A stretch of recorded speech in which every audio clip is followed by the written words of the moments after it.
Buddha Nama Dhamma Nama Sangha Nama.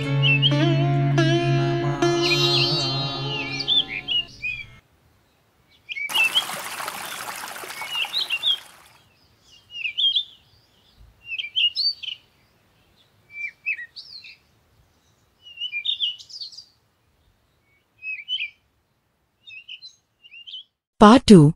Different views of the Buddha's Dhamma. 1. What others have understood him to have taught. 2. The Buddha's own classification. Buddha Nama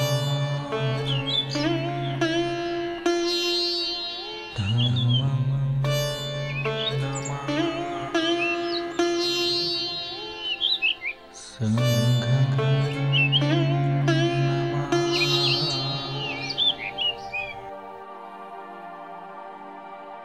1. What others have understood him to have taught. 1. What are the teachings of the Buddha? 2. This is a question on which no two followers of the Buddha or the students of Buddhism agree. 3. To some Samadhi is his principal teaching. 4. To some it is Vipassana, a kind of pranayam. 5. To some Buddhism is esoteric. To others it is exoteric. 6. To some it is a system of barren metaphysics. 7. To some it is sheer mysticism. 8. To some it is a selfish abstraction from the world. 9. To some it is a systematic repression of every impulse and emotion of the heart. 10. Many other views regarding Buddhism could be collected. 11. This divergence of views is astonishing. 12. Some of these views are those of men who have a fancy for certain things. Such are those who regard the essence of Buddhism lies in Samadhi or Vipassana or esotericism. 13. The other views are the results of the fact that the majority of the writers on Buddhism are students of ancient Indian history. Their study of Buddhism is incidental and occasional. 14. Some of them are not students of Buddhism. 15. They are not even students of anthropology, the subject matter which deals with the origin and growth of religion. 16. The question that arises is, did the Buddha have no social message? 17. When pressed for an answer, students of Buddhism refer to the 2 points. They say, 18. The Buddha taught ahimsa. 19. The Buddha taught peace. 20. Asked, did the Buddha give any other social message? 21. Did the Buddha teach justice? 22. Did the Buddha teach love? 23. Did the Buddha teach liberty? 24. Did the Buddha teach equality? 25. Did the Buddha teach fraternity? 26. Could the Buddha answer Karl Marx? 27. These questions are hardly ever raised in discussing the Buddha's Dhamma. 28. My answer is that the Buddha has a social message. He answers all these questions, but they have been buried by modern authors.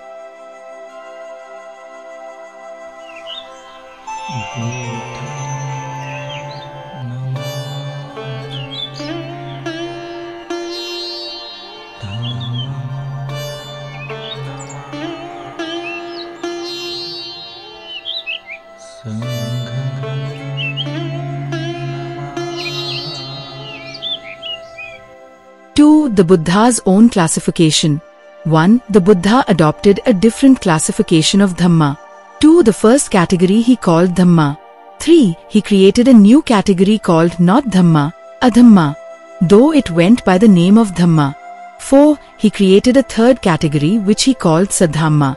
5. The third category was another name for philosophy of Dhamma. 6. To understand his Dhamma, one must understand all the three, Dhamma, Adhamma and Sadhamma.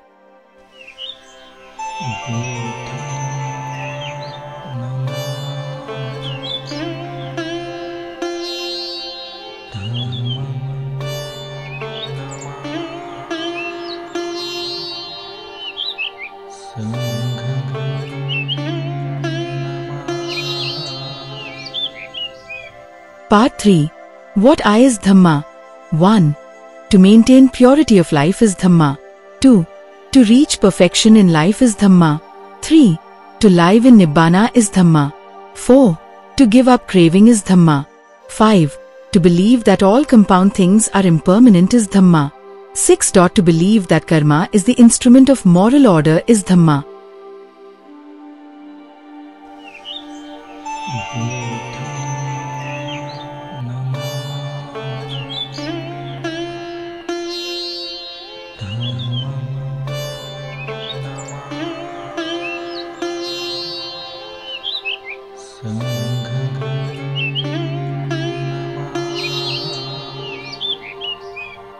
One. To maintain purity of life is Dhamma. Way. 1. There are these three forms of purity. And of what sort is purity of body? 2. Herein a certain one abstains from taking life, from stealing, from sinful living. This is called purity of body. 3. And of what sort is purity of speech? 4. Herein a certain one abstains from falsehood. 5. And of what sort is purity of mind? 6. Herein a monk, if he have some personal sensual desire, is aware, there is in me sensual desire. If there be none, he is likewise aware of it. Also he is aware of how the arising of sensual desire not yet arisen comes about, and how it is abandoned when it has arisen, and how in the future there is no such arising. 7. If he have some personal malevolence, he is aware, there is within me malevolence. Also he is aware of the arising, and the abandoning thereof, and of how in future there is no recurrence thereof. 8. If he have some personal sloth and torpor, excitement and flurry, if he have some personal doubt and wavering, he is aware of the fact. Also of how each of these arises, is abandoned and recurs not again in future. This is called purity of mind. 9. He who is pure in body, speech, and mind, sinless and clean and blessed with purity, sin-washer is the name men give to him. B. 1. There are three forms of purity. Purity of body, purity of speech, purity of mind. 2.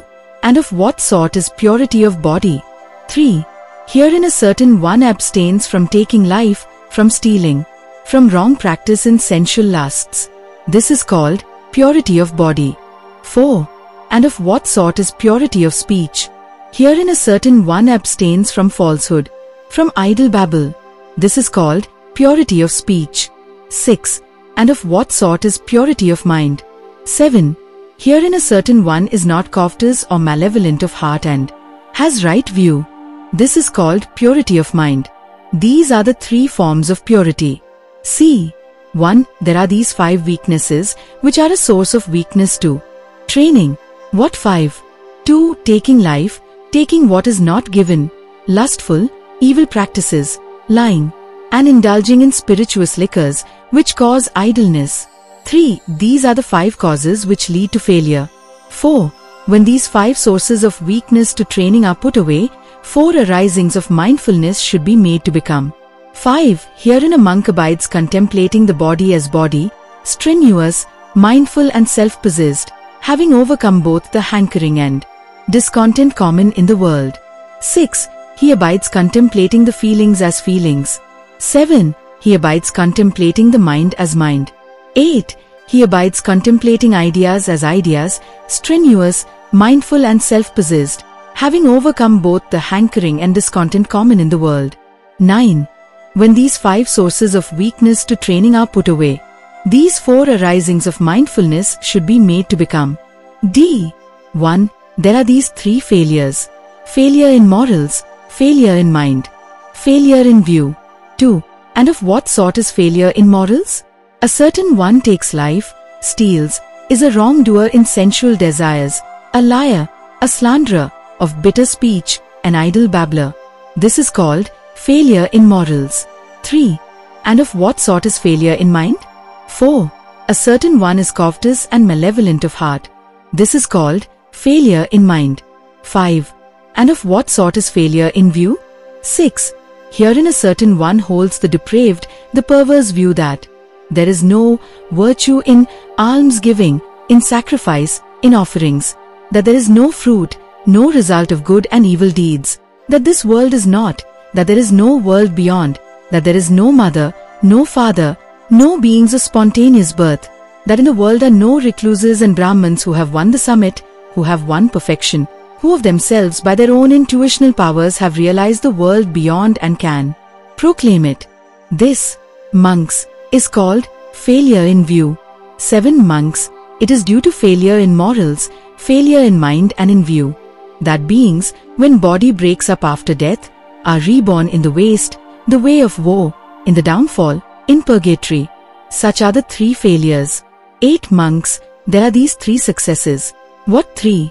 Success in morals, success in mind, success in view. 9. Now of what sort is success in morals? 10. A certain one abstains from taking life and the rest, from bitter speech and idle babbling. This is called success in morals. 11. And of what sort is success in mind? 12. Herein a certain one is not covetous or malevolent of heart. This is called success in mind. 13. And of what sort is success in view? 14. Herein a certain one has right view.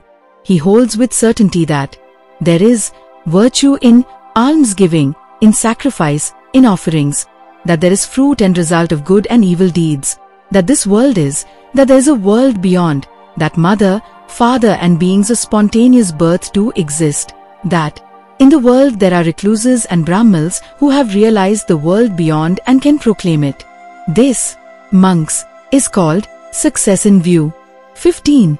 It is owing to success in these 3 things that beings, when body breaks up after death, are reborn in the happy lot, in the heaven world. Such, monks, are the 3 successes.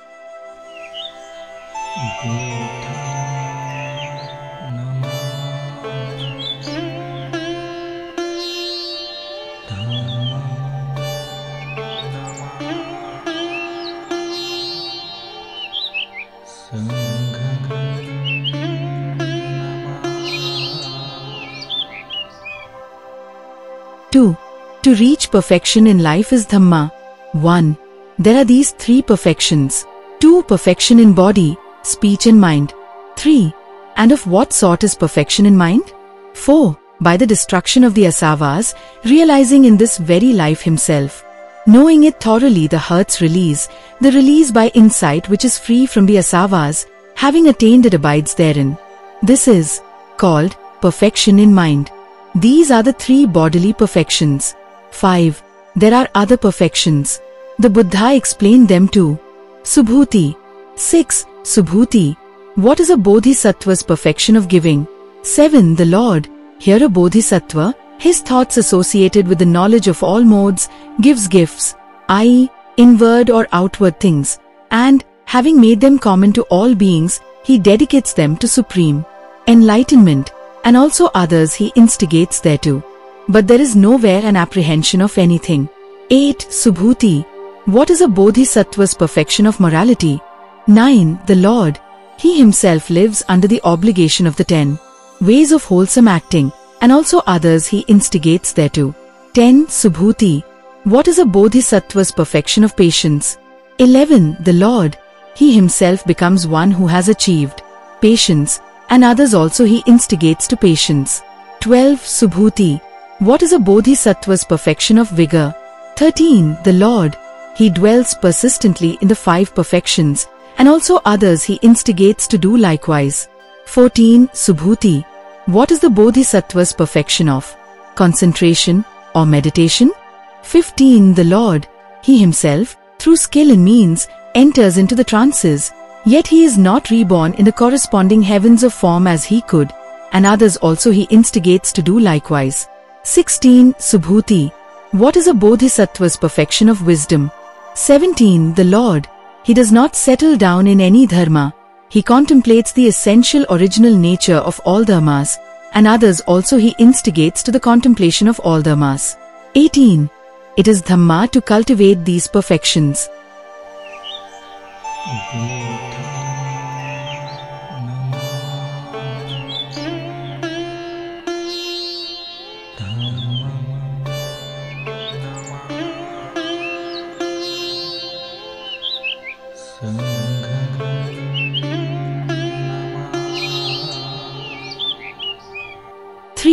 To live in Nibbana is Dhamma. 1. Nothing can give real happiness as Nibbana. So said the Buddha. 2. Of all the doctrines taught by the Buddha, the doctrine of Nibbana is the most central one. 3. What is Nibbana? Nibbana as taught by the Buddha has a totally different meaning and content than what has been given to it by his predecessors. 4. By Nibbana they meant the salvation of the soul. 5. Thus there were 4 ways in which Nibbana was conceived of. 1. Lokik, material, eat, drink and be merry type. 2. Yogic. 3. Brahmanic and 4. Upanishadic. 6. There was one common feature of the Brahmanic and Upanishadic conceptions of Nibbana. They involved the recognition of a soul as an independent entity, a theory which the Buddha had denied.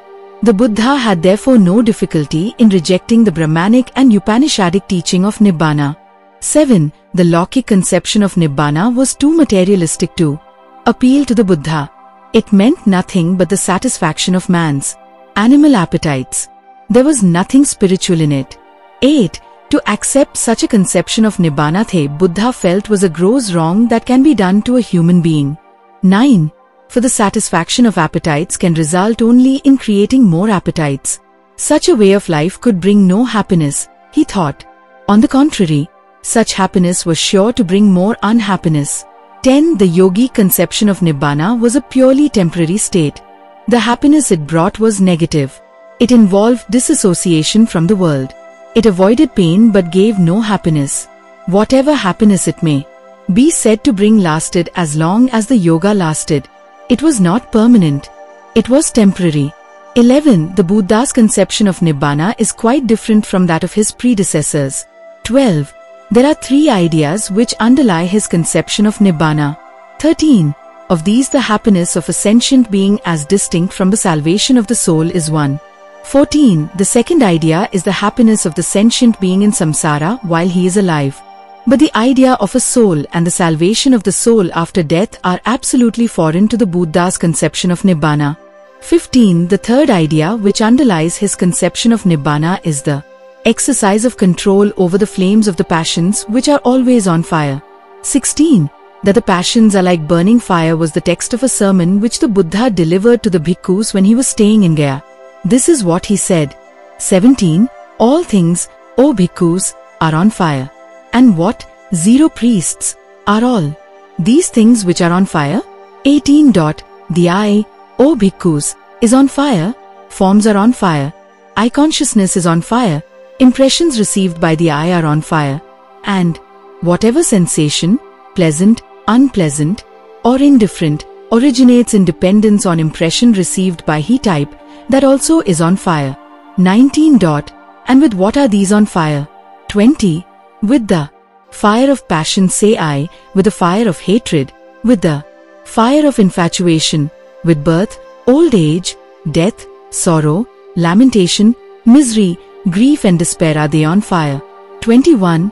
The ear is on fire, sounds are on fire, the nose is on fire, odors are on fire, the tongue is on fire, tastes are on fire, the body is on fire, ideas are on fire, and whatever sensation, pleasant, unpleasant, or indifferent, originates in dependence on impression received by the mind, that also is on fire.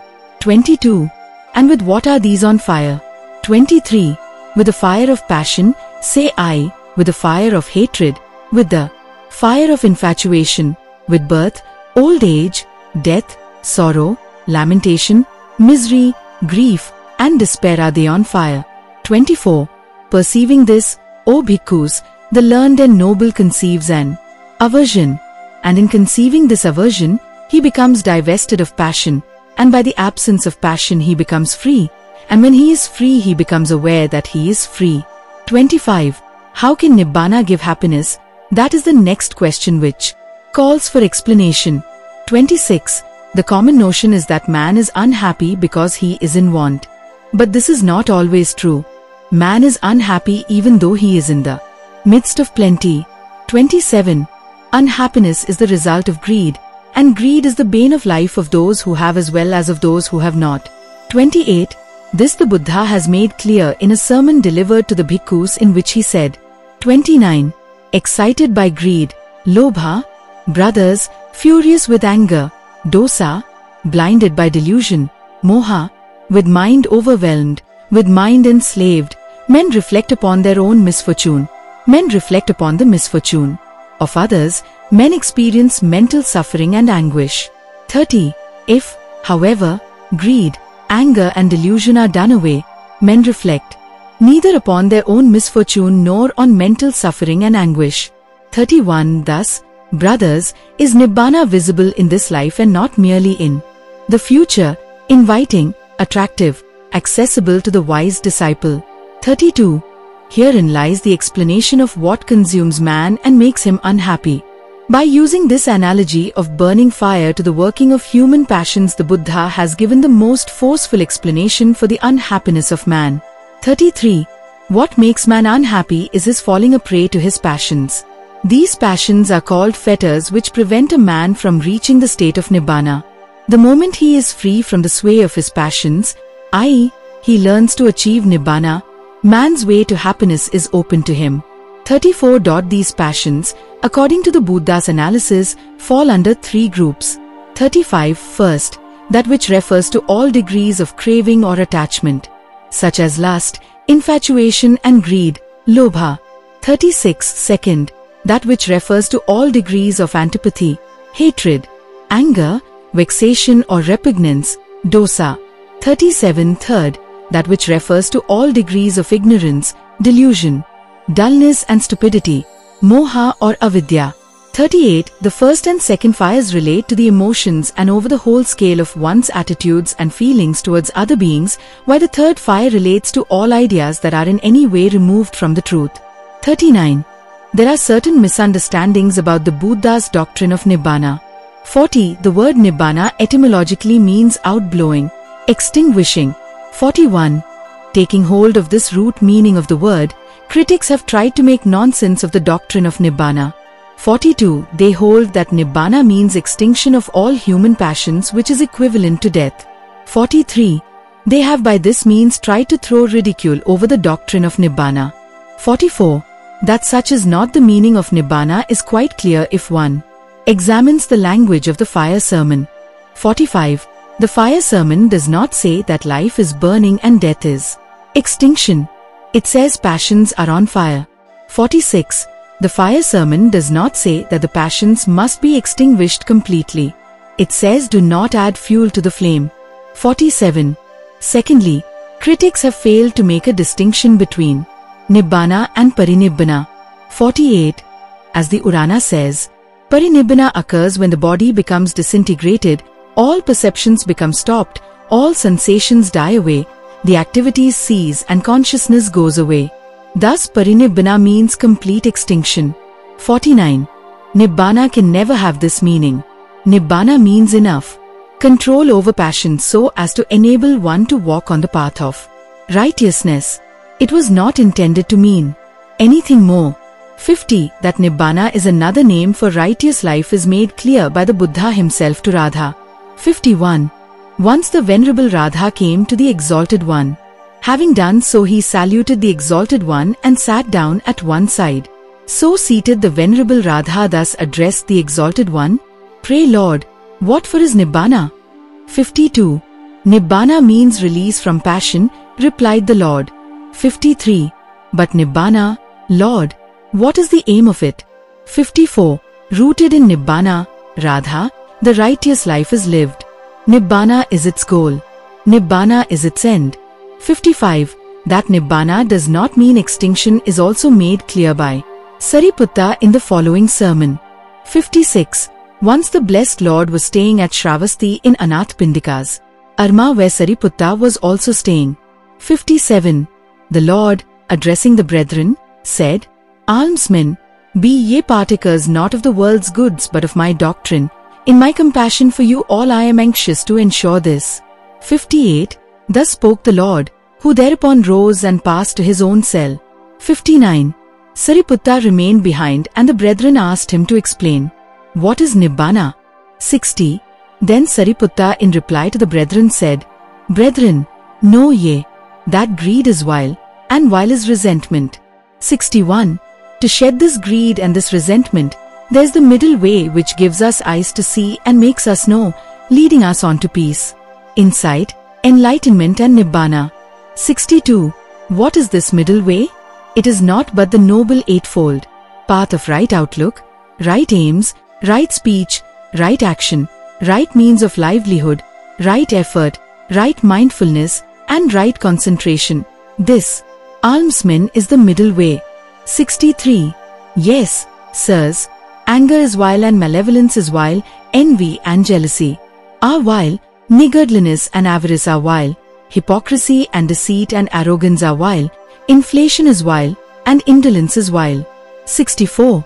For the shading of inflation and indolence there is the middle way, giving us eyes to see, making us know, and leading us on to peace, insight, enlightenment.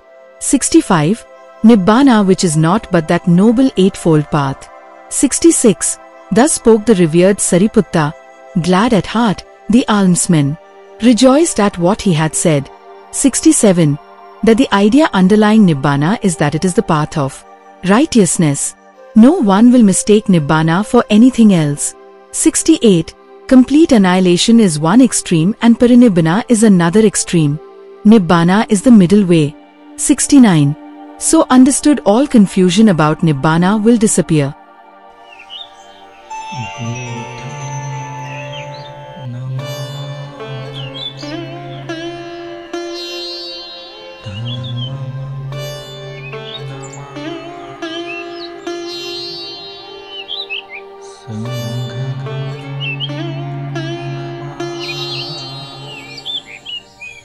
Four.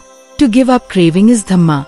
1. In the Buddha says, there is no greater benefit than health and there is nothing more valuable than the spirit of contentment. 2. This spirit of contentment is not to be understood to mean meekness or surrender to circumstances. 3. Because that would be quite contrary to the other teachings of the Buddha. 4. The Buddha has not said, blessed are they who are poor. 5. The Buddha has not said that the sufferer should not try to change his condition. 6. On the other hand, he has said that riches are welcome and instead of listless suffering he taught virya, which is energetic action. 7. What the Buddha meant when he said that contentment is the highest form of wealth is that man should not allow himself to be overpowered by greed which has no limits. 8. As the Bhikkhu Ratpala has said, rich men I see who, folly-led, never give, but still amass, a thirst for pleasures new. The king whose conquests to the sea extend, for sway over empires overseas will pine, still craving, kings and subjects pass away, lacking, still lacking, they their bodies quit, never on earth can pleasure's measure be filled. 9. In the Mahanidan Sutta TheBuddha has explained to Ananda the necessity of controlling greed. This is what he said. 10. This it is, Ananda, that craving comes into being because of desire for gain. When desire for gain becomes a passion for possession, when the spirit of possession gives rise to tenacity of possession, it becomes avarice. 11. Avarice or possession due to uncontrolled acquisitive instinct calls for watch and ward. 12. Why is this craving or greed to be condemned? Because of this, said the Buddha to Ananda, many a bad and wicked state of things arises, blows and wounds, strife, contradiction and retorts, quarreling, slander and lies. 13. That this is the correct analysis of class struggle, there can be no doubt. 14. That is why the Buddha insisted upon the control of greed and craving.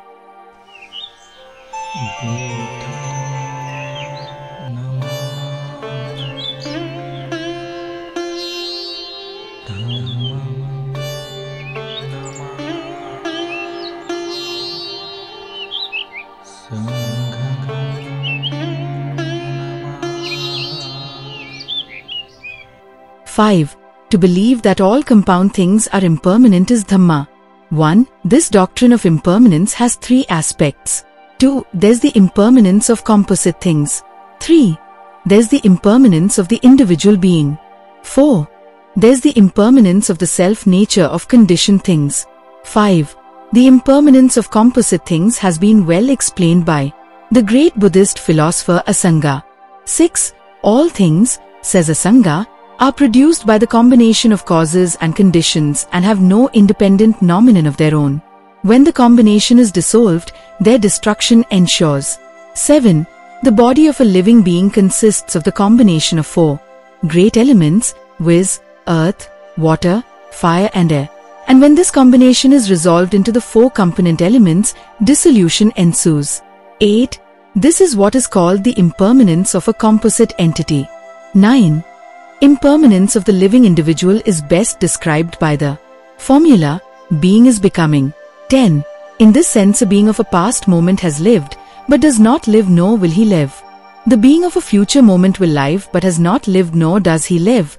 The being of the present moment does live, but has not lived and will not live. 11. In short, a human being is always changing, always growing. He is not the same at 2 different moments of his life. 12. The third phase of the doctrine of impermanence is somewhat difficult for a common man to follow. 13. To realize that every living being will die sometime or other is a very easy matter to understand. 14.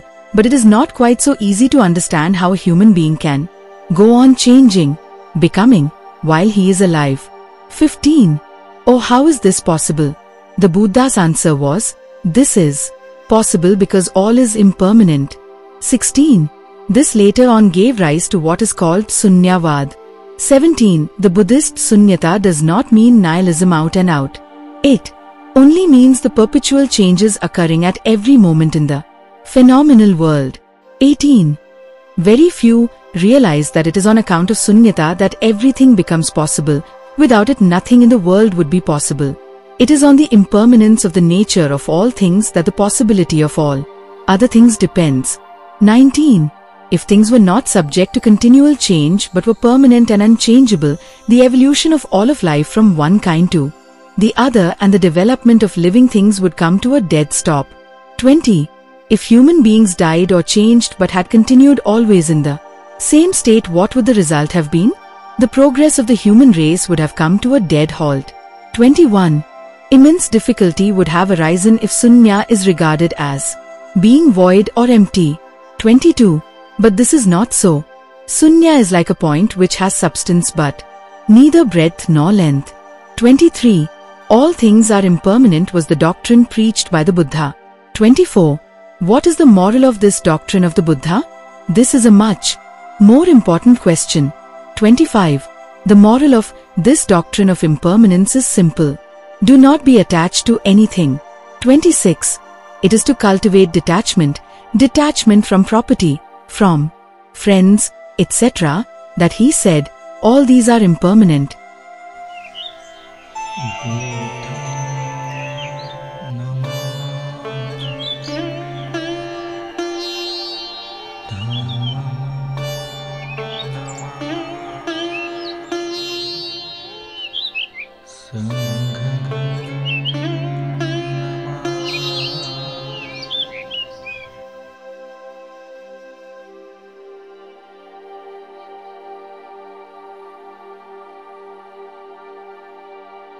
Six. To believe that karma is the instrument of moral order is Dhamma. 1. There is an order in the physical world. This is proved by the following phenomenon. 2. There is a certain order in the movements and actions of the starry bodies. 3. There is a certain order by which seasons come and go in regular sequence. 4. There is a certain order by which seeds grow into trees and trees yield fruits and fruits give seeds. 5. In Buddhist terminology, these are called niyamas, laws which produce an orderly sequence such as Rutu Niyam, Bija Niyam. 6. Similarly, is there a moral order in human society? How is it produced? How is it maintained? 7. Those who believe in the existence of God have no difficulty in answering the question, and their answer is easy. 8. Moral order, they say, is maintained by divine dispensation. God created the world and God is the supreme governor of the world. He is also the author of moral as well as of physical law. 9.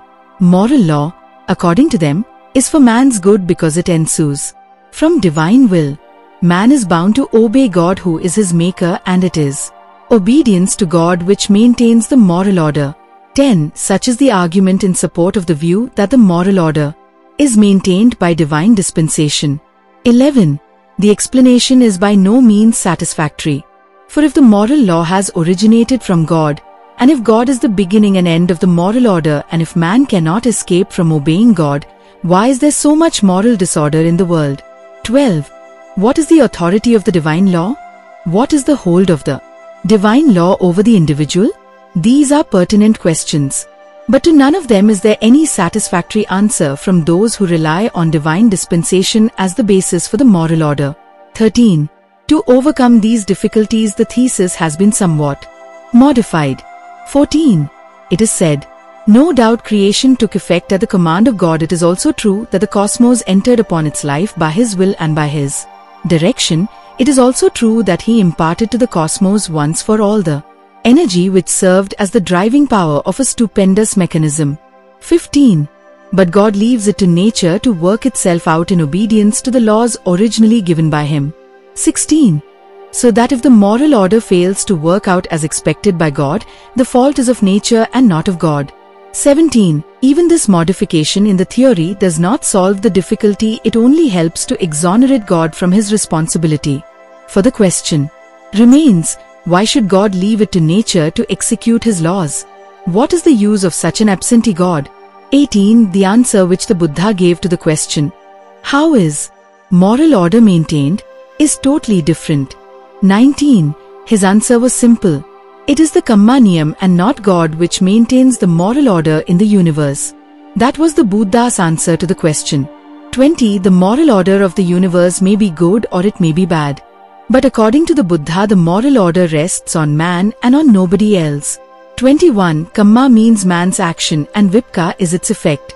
If the moral order is bad, it is because man does akusala, bad, Kamma. If the moral order is good, it is because man does kusala, good, Kamma. 22. The Buddha was not content with merely speaking of Kamma. He spoke of the law of Kamma, which is another name for Kamma Niyam. 23.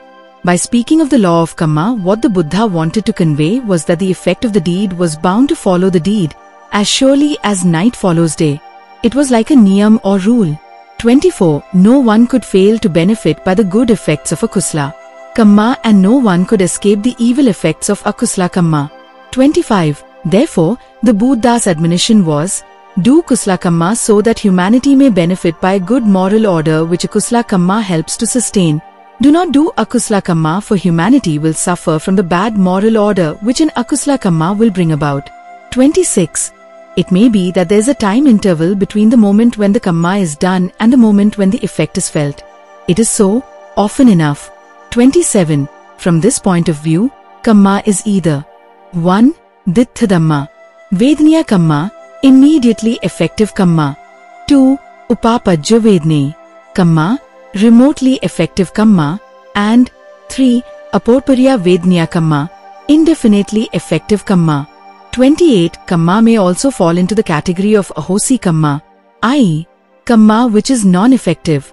This ahosi Kamma comprises all such Kammas which are too weak to operate or which are counteracted by more Kamma at the time when it should have worked. 29. But making allowance for all these considerations, it does not in any sense derogate from the claim made by the Buddha that the law of Kamma is inexorable. 30. The theory of the law of Kamma does not necessarily involve the conception that the effect of the Kamma recoils on the doer of it and there is nothing more to be thought about it. This is an error. Sometimes the action of one affects another instead of the doer. All the same, it is the working of the law of Kamma because it either upholds or upsets the moral order. 31. Individuals come and individuals go, but the moral order of the universe remains, and so also the law of Kamma which sustains it. 32. It is for this reason that in the religion of the Buddha, morality has been given the place of God. 33. Thus the Buddha's answer to the question, how the moral order in the universe is sustained, is so simple and so irrefutable. 34. And yet its true meaning is scarcely grasped. Often, almost always, it is either misunderstood or misstated or misinterpreted. Not many seem to be conscious that the law of Kamma was propounded by the Buddha as an answer to the question, how the moral order is maintained. 35. That, however, is the purpose of Buddha's law of Kamma. 36. The law of karma has to do only with the question of general moral order. It has nothing to do with the fortunes or misfortunes of an individual. 37. It is concerned with the maintenance of the moral order in the universe. 38. It is because of this that the law of karma is a part of Dhamma. Bhavatu sabba mangala. Sadhu, sadhu, sadhu, sadhu, sadhu, sadhu.